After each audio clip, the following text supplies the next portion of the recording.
கவிஞர் மு. மேத்தா, பாடகி பி. சுசீலா ஆகியோருக்கு கலைஞர் நினைவு கலைத்துறை வித்தகர் விருது வழங்கப்படும் என முதலமைச்சர் ஸ்டாலின் அறிவிப்பு.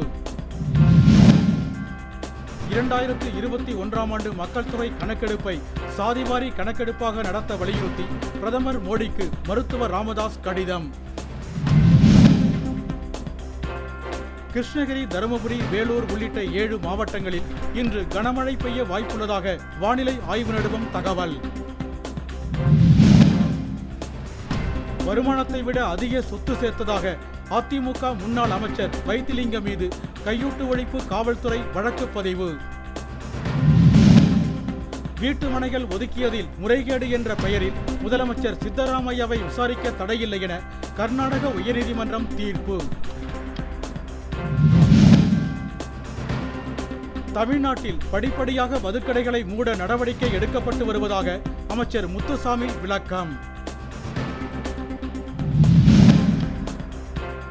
வேலூரில் உள்ள தனியார் மருத்துவமனையிலிருந்து 7 மாத சிகிச்சைக்கு பின் வீடு திரும்பினார் மு.க. அழகிரியின் மகன் துரை தயாநிதி. பசுமை தமிழக நாளையொட்டி கடலூர் மாவட்டம் தேவனாம்பட்டினம் கடல் முகத்துவார பகுதியில் 11,000 மரக்கன்றுகள் நடும் பணி தொடக்கம். தருமபுரி மாவட்டம் பாலக்கோடு அருகே யானை தாக்கி 2 நாட்களில் 2 விவசாயிகள் பலி. வனத்துறை வேடிக்கை பார்ப்பதாக பொதுமக்கள் குற்றச்சாட்டு. கோவை தமிழ்நாடு வேளாண் பல்கலைக்கழகத்தில் நாளை மறுநாள் முதல் 29ஆம் தேதி வரை உழவர் நாள் கண்காட்சி நடைபெறும் என அறிவிப்பு.